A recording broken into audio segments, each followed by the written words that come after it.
Bueno, pues aquí estamos de nueva cuenta. Les prometo que ya no les voy a decir matoides, ¿eh? Aquí les va de nuevo el link para los que quieran ingresar a Zoom. Nada más no me tiren la página y con mucho gusto. Bueno, vamos a continuar. Aquí andamos. Estábamos platicando precisamente de esta clasificación lombrosiana, pero ya estábamos hablando de su alumno, don Enrico Ferri. Recordarán ustedes que les había platicado que Adolphe Lambert Quetelet, que es el padre de la estadística moral, era quien decía que el crimen se podía predecir porque guardaba una normalidad, se cometían los mismos delitos y lo que concluimos es que no es que se cometieran los mismos delitos, sino que estábamos ante un tema que tiene que ver con la capacidad de registro del Estado. Bueno, en contra del posicionamiento de Lambert Quetelet, porque fueron contemporáneos, Enrico Ferri señaló que la criminalidad es producto de tres tipos de anomalías, no solamente la de su maestro, la determinación biológica, que es nacer delincuente, no. Dice Ferri que se trata de tres. Una, antropológica, la constitución orgánica del criminal, psíquica, caracteres personales. Aparte, la física, que tiene que ver con el clima, el suelo, las estaciones, la temperatura, la agricultura. De hecho, esto de las condiciones físicas las toma de Quetelet, porque Quetelet va a ser quien diga que en las estaciones frías se cometen más delitos contra la propiedad, en tanto que en las temporadas cálidas se cometen más delitos contra la indemnidad sexual. Por ejemplo, habla también Enrico Ferri de las características sociales, densidad de población, opinión pública, la moral, religión, la familia, la educación, el alcoholismo, la justicia, etcétera. Como ustedes pueden advertir, la visión de Enrico Ferri es mucho más amplia que la del tipo lombrosiano. Pero cuidado, cuando Enrico Ferri habla de cuestiones sociales, ya le empieza a pegar al sistema económico. Si bien es cierto, él no critica al sistema económico, porque criticar al sistema económico, como se los he venido platicando, es tanto como ser una herejía, irse contra la nueva religión que es el capitalismo, pero sí habla de la densidad de población, opinión pública, moral, religión, familia, educación, etcétera. Pero es el primer pensador, Enrico Ferri, que además era abogado, a diferencia de este caballero don César Lombroso, que era solamente brillante médico, pero no le rifaba al tema legal. Bueno, pues en estas condiciones, Enrico Ferri es el primero del primero que comienza a mencionar ya este tipo de temas.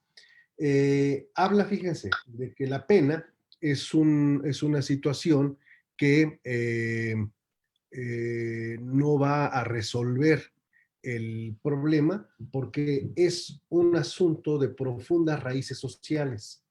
El crimen tiene raíces sociales. Ok, por eso el discurso de Enrico Ferri no pega, porque, a ver, si ustedes fueran políticas o políticos, y les dicen, a ver, señor, fíjese que en el municipio que usted va a dirigir hay 100 millones de pesos. Ah, correcto, muy bien, qué bueno. Con esos 100 millones de pesos podemos hacer el plan A o el plan B. ¿Y cuál es el plan A?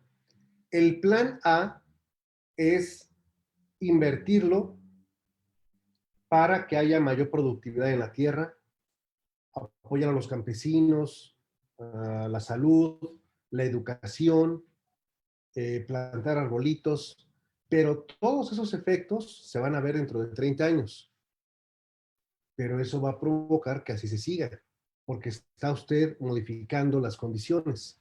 Y el plan B es que se compre usted dos camionetas blindadas, que se compre carros para sus hijas, sus queridas, queridos, que se compre una casa en la playa y todo eso. ¿Cuál prefiere? Pues dice el político, la política, no, pues yo quiero el plan B, porque aquí nos lo está diciendo Enrico Ferri. Puede haber regularidad en el crimen, pero no un presupuesto fatal. Al cambiar las condiciones, disminuyen los delitos. Si se cambian las condiciones sociales, por supuesto que va a haber una reducción delictiva. No se va a eliminar el delito. El delito no puede desaparecer, lo hemos dicho ya en diferentes ocasiones. Entonces, aquí está una propuesta diversa. Dice en su obra Sociología Criminal que da pauta a otra que se llamó Los sustitutivos penales, ambas de Enrico Ferri, que la tesis de los equivalentes penales está basada en que la causa de la causa es la causa de lo causado. Luego entonces hay que anticiparse, ya hay que prevenir la criminalidad. ¿Cómo se puede prevenir la criminalidad en la ideología de Enrico Ferri? Bien, reformas en lo económico, libertad de emigración, que la gente pueda andar por todo el mundo. Bueno, ustedes están conscientes de la gran problemática que hay hoy por cerrar fronteras, no por lo del COVID, no por lo de la pandemia, sino antes de, ¿ok? Impuestos progresivos, el que más gana, más pague. Disminución de tarifas aduaneras, ¿para qué? Para evitar el contrabando. Impuestos a la fabricación y venta de alcohol para inhibir su consumo. Sustitución de papel moneda de papel del billete por moneda metálica. ¿Por qué? Porque el billete es muy fácil de falsificar y la moneda no. Eliminación de barrios miserables. ¿Cómo se eliminan los barrios miserables? Quitándolos y a las personas, llevándolas al campo o a otras nuevas ciudades bien construidas. Mejorar el transporte para que no se tarde tanto tiempo trasladarse de una provincia a otra. Un seguro social para accidentes, instituciones de crédito popular y agrario.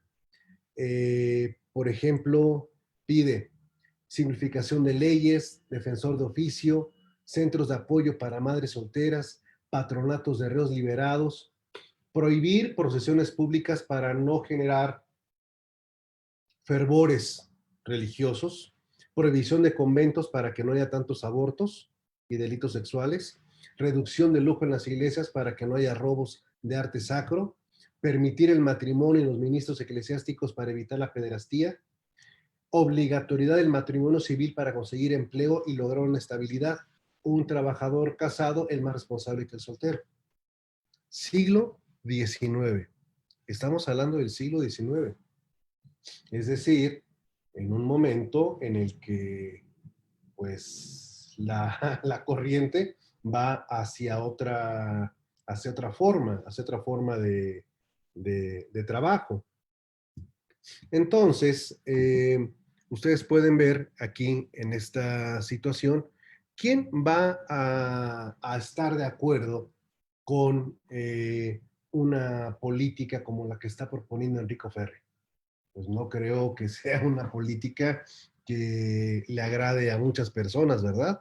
Por eso hago siempre la referencia del plan A y el plan B. ¿Ustedes cuáles van a decidir? Bueno, y en medio de todo esto, vean lo que se publica.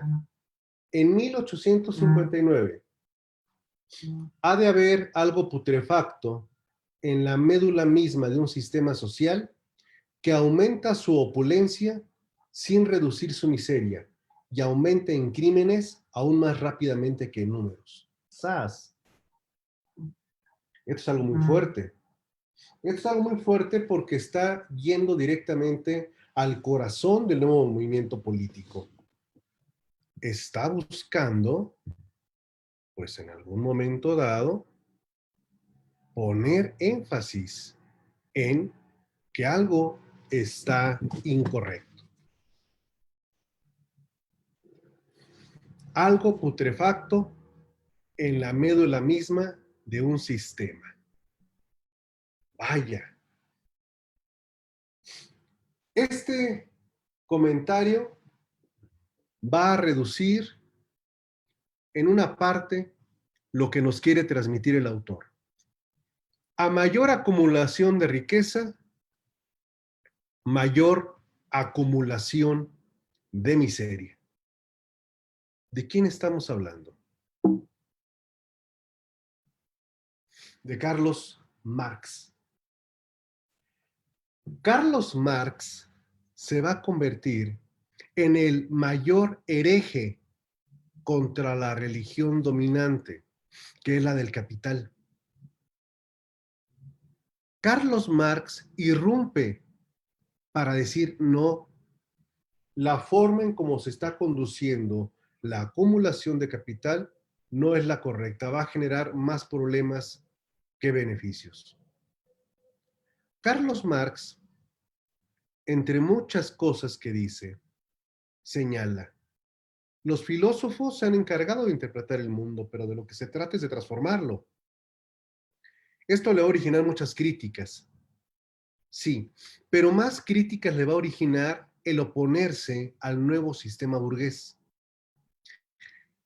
Esto, estimadas y estimados integrantes del videoauditorio, va a provocar que 100 años después de su libro, quien tenga su libro, quien tenga su libro, es sacado de su domicilio, llevado a instalaciones militares, torturado y arrojado al mar. 100 años después. Terrible. ¿Pero ustedes pensaron que algún día se había ido la Inquisición? No, no. La Inquisición se transformó. Nada más. Carlos Marx, si bien es cierto, sus obras se dirigen más al aspecto económico, es un filósofo que toca el ámbito del crimen, el ámbito del delito. Empezó a publicar una serie de 3 artículos intitulados, el primero, Elogio del crimen. Se los voy a compartir. No son muy amplios, son extraordinarios. Y hace una irónica crítica al sistema capitalista y a la producción de crímenes. Dice que el crimen es un producto patológico del sistema capitalista. Va a abolirse cuando se aparezca la sociedad de clases, porque está hablando Marx de un empuje al instinto del robo, del delito patrimonial, derivado de una asimétrica sociedad. El robo, fíjense nada más, es una forma primitiva de protesta. Aguas con ello, porque esto va a generar entonces una insurgencia criminal. El crimen produce ciertos beneficios en la sociedad burguesa. Produce la ley, produce tratados, crea la administración de justicia, a los abogados, procuradores y demás categorías propias de la división del trabajo que crean a su vez nuevas necesidades y nuevos medios para satisfacerlas. Es como decir, bueno, no lo va a decir yo, lo va a decir más adelante Marx, no me adelanto. El crimen tiene un impacto social positivo al agitar los sentimientos morales y estéticos e interrumpir la monótona seguridad de la vida burguesa. Vean, un filósofo produce ideas, un poeta versos, un cura sermones, un profesor libros, etc. Un criminal produce la criminalidad.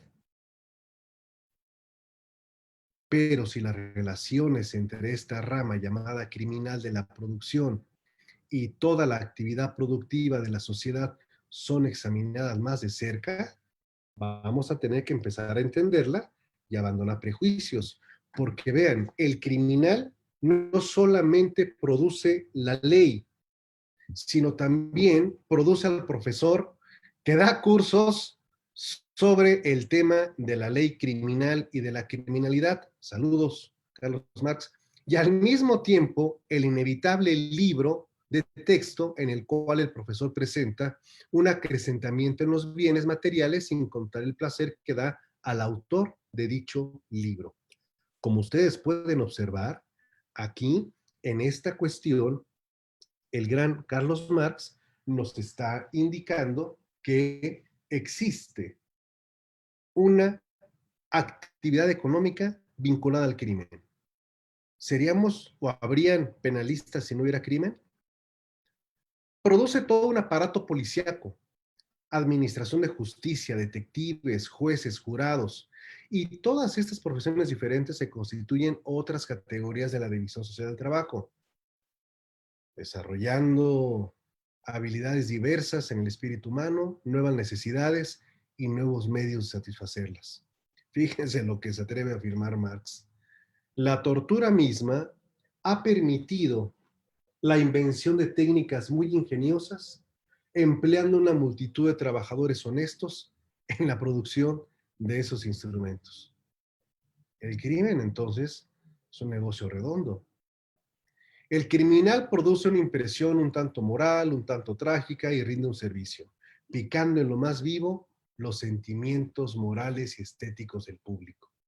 El criminal no produce solamente los libros de derecho penal, la ley penal misma, y por lo tanto los legisladores, y también el arte, la literatura, las novelas, los dramas trágicos donde el tema es la criminalidad, tales como Edipo y Ricardo III, o El ladrón de Schiller, etcétera. El criminal interrumpe la monotonía y la seriedad de la vida burguesa. Y todo esto, el gran Carlos Marx nos habla y dice esta parte del párrafo tercero. La influencia del criminal sobre el desarrollo de las fuerzas productivas puede ser detallada. ¿Acaso el trabajo de cerrajero hubiera llegado a un tal grado de perfección si no existieran ladrones? ¿Es que la fabricación de cheques bancarios habría llegado a tal grado de excelencia si no existieran los defraudadores? Es decir, el crimen empuja a que la sociedad se mueva. Y vean cómo termina. Dejando el dominio del crimen privado y existiendo un mercado mundial, ¿será que las naciones mismas existirían si no hubieran existido crímenes nacionales? ¿El árbol del mal no es el árbol del saber desde los tiempos de Adán? El día en que el mal desapareciera, la sociedad se verá averiada, si no es que desaparecerá también. Una de las frases del maestro de Pisa, Francesco Carrara: el crimen acompañará al hombre como la sombra a su cuerpo. El crimen desaparecerá el día que el hombre desaparezca de la faz de la tierra. ¿No? Y ustedes van a poder entonces ahora advertir que con base en esto, el pensamiento marxista va a generar pues una, un cisma en el sistema hegemónico del capital, porque habrá quienes le den razón a Marx, porque Marx además dice, es el momento de rebelarse, hay que rebelarse. Usa la dialéctica hegeliana, la del esclavo y amo, y utiliza al esclavo como el trabajador que da cultura, pero el día va a cambiar el orden de las cosas cuando el trabajador tome el control de lo que él mismo produce. Marx es el autor, entre otros conceptos, de la plusvalía, por ejemplo, que sigue siendo hoy tan debatido. Marx fue un genio, pero en el ámbito penal, que es lo que nos concita en estos momentos, aquí está su aportación, planteando debate. El crimen hace que la sociedad avance. ¿Será así? Les presento a otro pensador contemporáneo, pero este francés, Alejandro Lacassagne. Alejandro Lacassagne dice algo importante, párrafo segundo. En términos estadísticos, existe una clara correlación de los delitos contra el patrimonio y los cambios operados en las estructuras económicas. Si hay cambios en la economía, habrá cambios en las estructuras económicas. Y el propio Lacassagne dice que no puede haber una determinación biológica de que nazcamos para cometer crímenes, como dice Lombroso. O sea, puede haber una predisposición, pero van a importar los factores sociales en los que uno se desarrolle. Y él mismo lo dice, el ambiente social es el medio en que se cultiva la delincuencia. El microbio es el elemento delictivo que carece de importancia hasta el día que se encuentre el cultivo favorable a su multiplicación. Creemos que el delincuente, con sus características antropométricas y las demás, solo tienen una importancia muy secundaria. Además, todas esas características se pueden encontrar en gentes absolutamente honestas. ¿Qué es lo que les preguntaba al inicio de la sesión? ¿Les gustan los tatuajes? ¿Son vanidosos? ¿Bola de hematoides? Bueno, pues ahí está diciendo la Cassange, eso no tiene nada que ver. Las sociedades, esta frase es genial, las sociedades tienen los delincuentes que se merecen. ¿Qué les parece? ¿México tiene los delincuentes que nos merecemos? Ya tenemos otro tema más para reflexión, aparte de lo que nos dijo Marx. Porque parte de estas sesiones es para generarles la inquietud, para debatir, para reflexionar. El crimen, ¿cómo surge? ¿Qué lo fomenta? ¿Qué lo empuja? ¿Cómo controlarlo? ¿Cómo disminuirlo? A mayor desorganización social, nos dice la Cassange, mayor criminalidad. A menor desorganización social, menor criminalidad. ¿Existe más criminalidad entre las sociedades y los estados desorganizados que en los mejor organizados? Veamos los países nórdicos, por ejemplo. Gabriel Tardé es un extraordinario sociólogo y él establece que la criminalidad se aprende. Dime con quién te juntas y te diré quién eres. Y entonces Gabriel Tardé señala como otros factores de criminalidad, aparte a la proximidad, el hecho del éxodo del campo a las ciudades, que se da en medio del capitalismo, la formación de subculturas desviadas. ¿Qué es una subcultura desviada?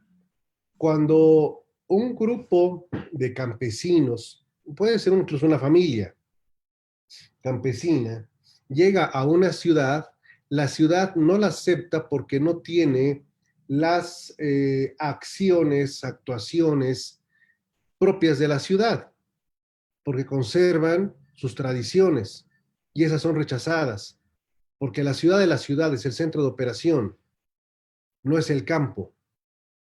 Y la familia que llega no puede vivir como vivía en el campo. Esa exclusión los va a llevar entonces a agruparse con personas que tengan su condición. Y en esas condiciones de circunstancias geográficas urbanas van a crear subculturas que van a ser consideradas desviadas respecto de lo que la ciudad, la polis capitalista desea, desarrollo, progreso, a costa de lo que sea. Esto que les estoy platicando de Gabriel Tardé lo va a retomar adelante, unos 30, 40 años más, la Escuela Ambiental de Chicago, la Escuela Ecológica de Chicago. Ya hablaremos de ella. Pero recuerden esto, la gente llega, es rechazada, se forman subculturas.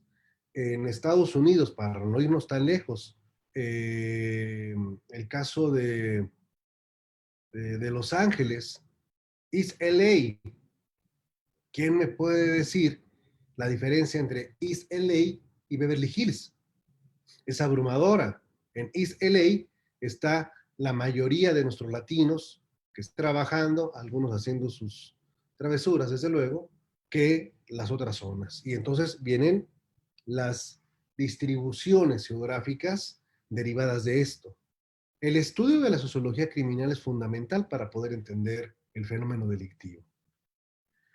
Vénganse, vamos a regresar a México para platicar de algunos temas que dejé ayer anotados y que no los concluimos con la oportunidad de vida.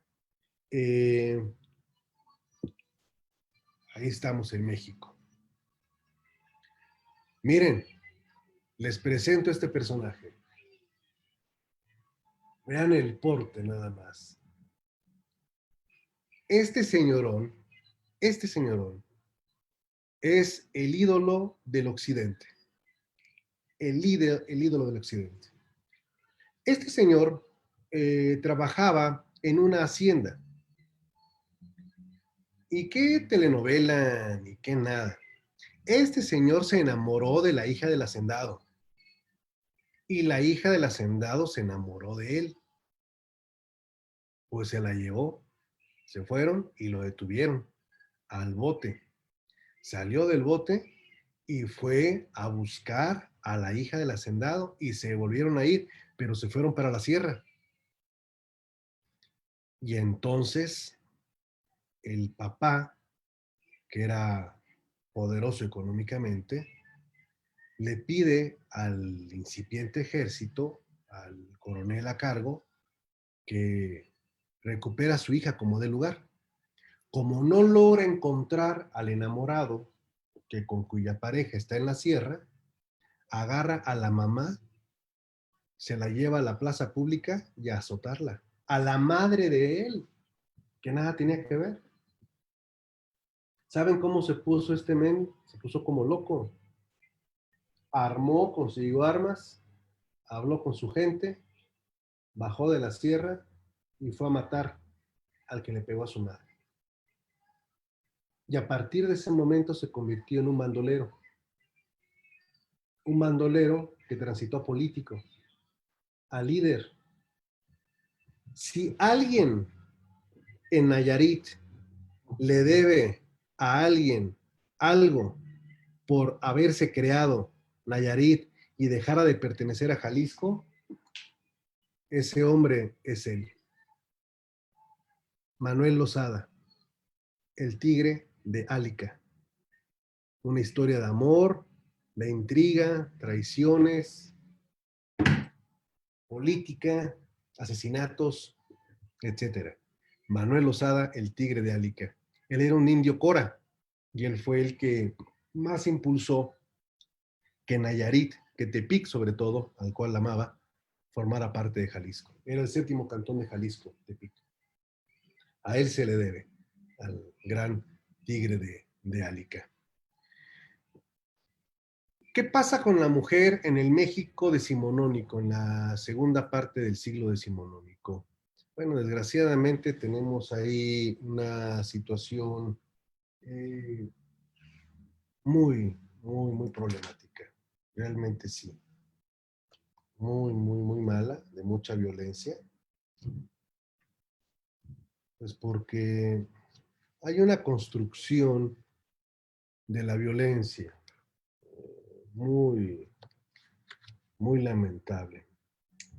Miren, por ejemplo, eh, a la mujer cuando iba y se quejaba de que estaba siendo víctima por parte, pues, de su agresor, las autoridades no le daban crédito, no consideraban que fuera un hecho real. Se iba construyendo la normalización de la violencia en contra de la mujer. Y incluso los periódicos de la época, pues digamos que no tocaban también el tema de la violencia. Había quienes decían, ¿quién puede darles crédito a las mujeres? ¿De qué no son capaces? Y ahí vamos a ver. Aquí les presento un personaje, ¿ok? Vean nada más el porte. Dicen que era muy galán, ¿ok? Este señor, eh, ahí ya tiene 70 años. 30 años antes, segunda mitad del siglo decimonónico, para ubicarlos 1880, eh, Tenía muchas amantes, muchas. Y muchas de ellas desaparecían.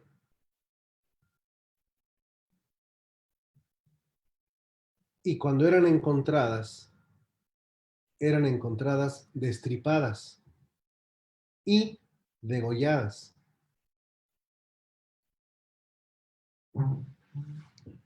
¿Sería Jack el destripador? Porque en una de las hipótesis dicen que después de haber cometido sus crímenes tomó un barco para venirse a América. No, no era Jack the Ripper. Este sujeto es el chalequero, uno de los asesinos seriales más terribles, repugnantes que tenemos en la historia criminal de nuestro país. El chalequero mató de mujeres, uff, pero bastantes, bastantes, bastantes mujeres.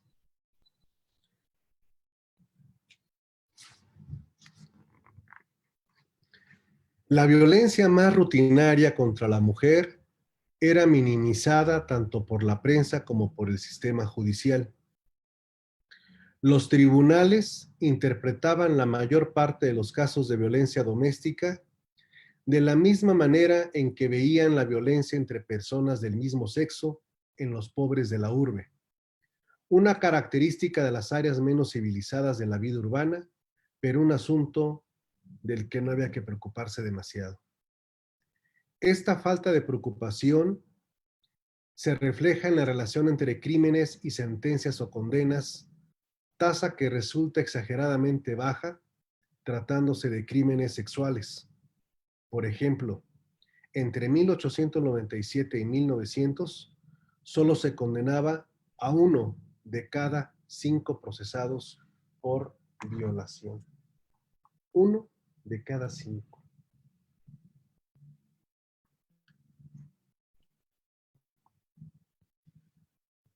¿Por qué la opinión pública consideraba que la violencia contra las mujeres era parte natural de la vida doméstica? ¿Cómo es que los hombres responsables de la violencia doméstica evitaban ser castigados? Las tradiciones patriarcales son solo parte de la explicación. La respuesta también yace en la transformación de la Ciudad de México a principios del siglo XX, conforme las comunidades urbanas se adaptaban al reto de la supervivencia en un ámbito urbano caracterizado por la inestabilidad laboral, la migración y un régimen autoritario. La falta de estabilidad en el matrimonio y la necesidad de controlar el trabajo de la familia eran los factores que en este contexto daban sentido a la violencia privada. Este es un librazo que se los recomiendo. Buenísimo. Ahí lo van ustedes a poder observar. Buenísimo este libro. Quienes les interesen los temas, porque no hay mejor historiadora del crimen en México, no la hay, no la existe, que la gran Elisa Speckman Guerra. Elisa Speckman Guerra es, wow, bueno, me emocioné. Ahí tienen ustedes ante sí estos dibujos del gran Posadas, Álvaro Posadas. Ahí está cuando están haciendo una detención de este tremendo Francisco Guerrero, que se le atribuyeron poco más de 27 feminicidios hoy en día. 27. Pero ¿saben qué? La historia del chalequero no termina ahí, porque fue detenido, lo llevaron al presidio San Juan de Ulúa. Y en 1908, cerquita de la Revolución, encontraron a una mujer cercana a la tercera edad, degollada y destripada en Río Consulado. Dijeron, copycat, o sea, alguien está copiando.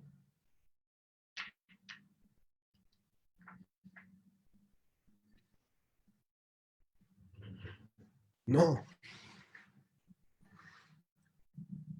el chalequero se había escapado de San Juan de Ulúa y regresó a cometer su segunda serie de crímenes seriales, si me lo permiten.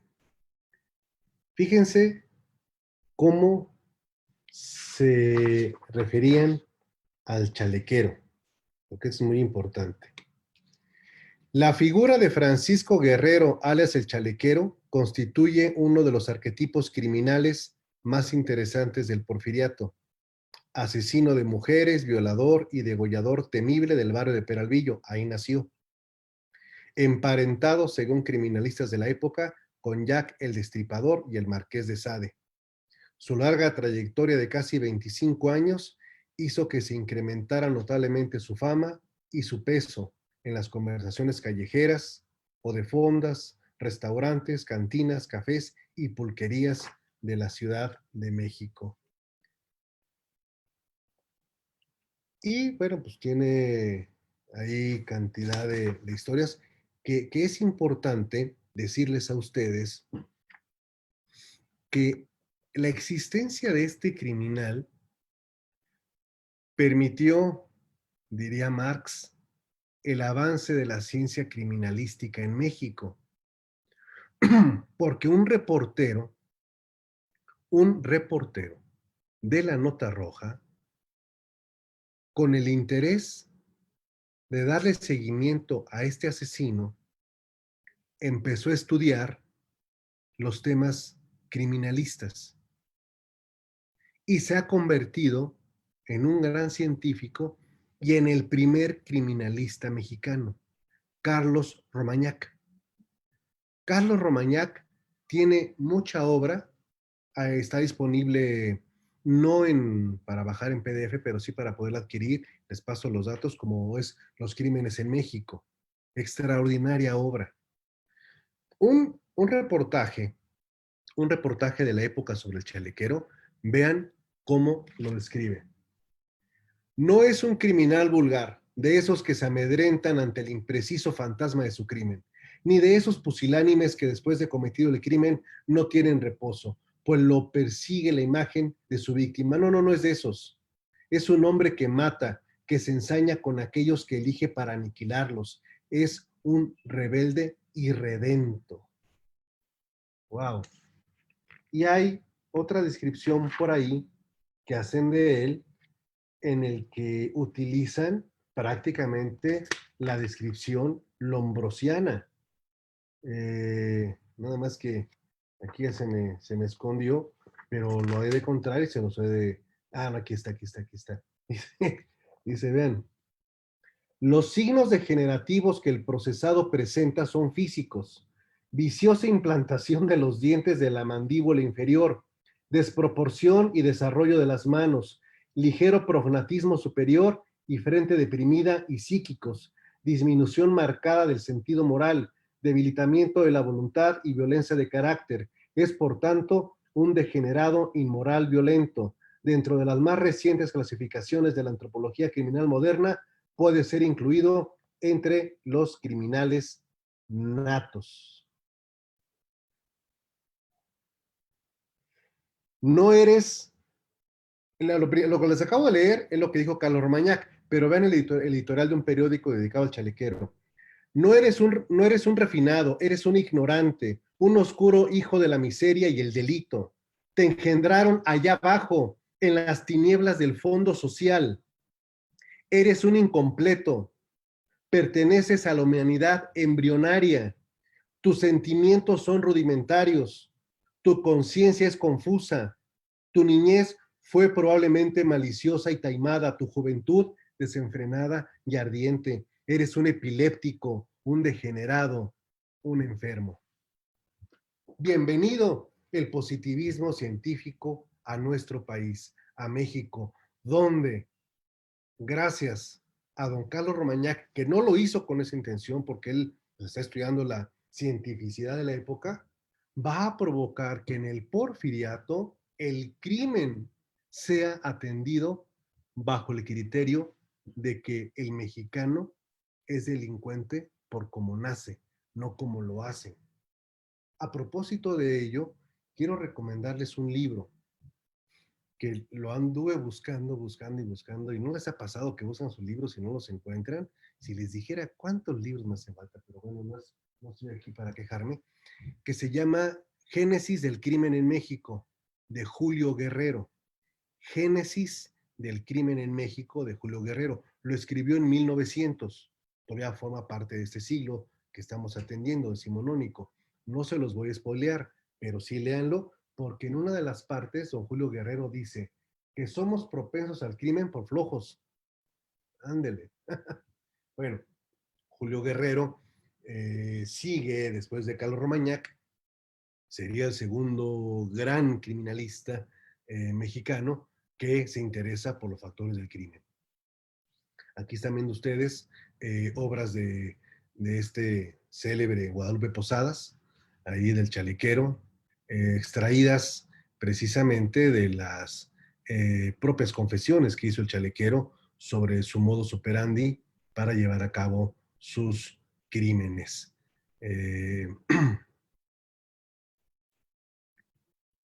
¿No? Obviamente, pues la comparación con Jack el Destripador, pues era inevitable, francamente inevitable. Para concluir esta parte mexicana de la mujer y el varón, quiero leerles rápidamente esta parte, no les quito mucho tiempo, miren ustedes.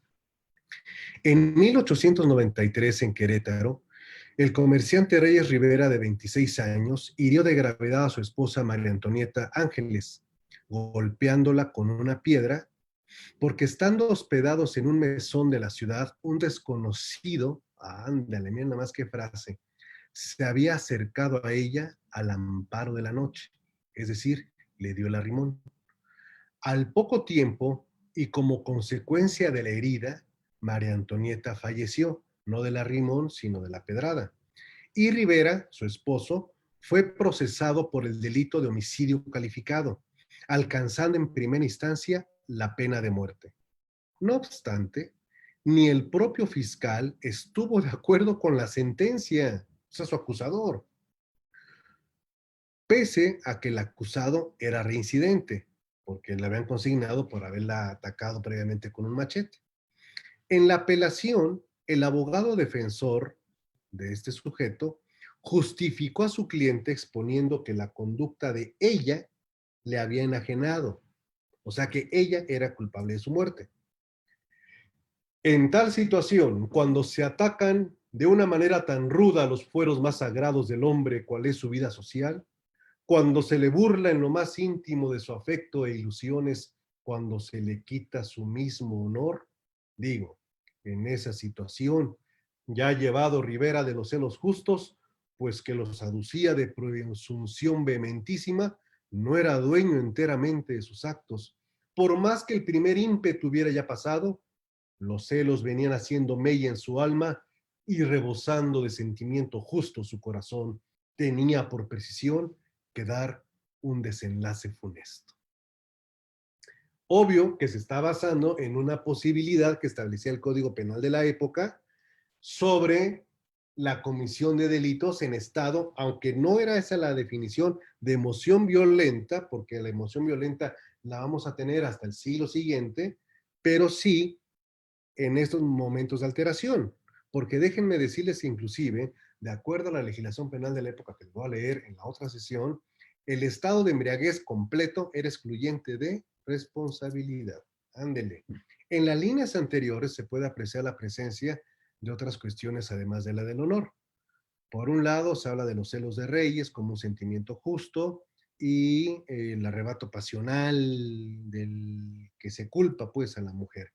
Cabe aclarar que aquí también incidiría un factor que suele mencionarse siempre en las causas judiciales, la procedencia social de los implicados. En la causa antes expuesta, por ejemplo, el fiscal mencionó en su alegato que la crueldad mostrada por el acusado en la comisión del delito se debía a la educación y costumbres de la clase social a la que pertenecía. Dichas circunstancias se consideraron casi un atenuante en la partición de las penas. A Reyes Rivera, el conjunto de las argumentaciones del fiscal y de la defensa surtieron efecto, ya que su sentencia se redujo a 10 años de prisión por homicidio intencional simple con derecho a libertad preparatoria al cumplir la cuarta parte de la pena. Un hecho histórico en que fiscal y defensa se unen para abogar por el hombre que ha sido engañado. ¿Qué les parece? Bueno, me dio mucho, mucho, mucho gusto verlos. No salgan de su casa, por favor. Quédense en casa, lávense las manitas. Eh, eh, ¿Qué más? Coman bien, tomen mucha agua. Nada de andarse confiando de que no va a pasar nada. No, sí, sí, las cosas no están muy buenas. Les paso lista, los saludo a Irmis, a Heriberto, Omar Galván, Berenice, Berenice González, eh, y mucha gente que aquí me hizo favor de darme sus saludos, como es el caso de Ranferi, también saludos, Elena Darcy, Peggy Chávez, eh, Laura Corona, Jenny Herrera, Rosa María Andrade, Irmis Torres, saludos a Pachuca, Simitrio, Rafa Venegas y toda la gente que nos ha hecho el acompañamiento en estas sesiones que ya no sé cuál es el número en el que estamos, pero bueno, lo importante es que lo disfruten y que les sea de provecho. Les mando un muy fuerte abrazo y si no disponen lo contrario, pues nos vemos por aquí mismo el día de mañana a la 1 de la tarde. Un fuerte abrazo con todo mi afecto. Pásenla muy bien.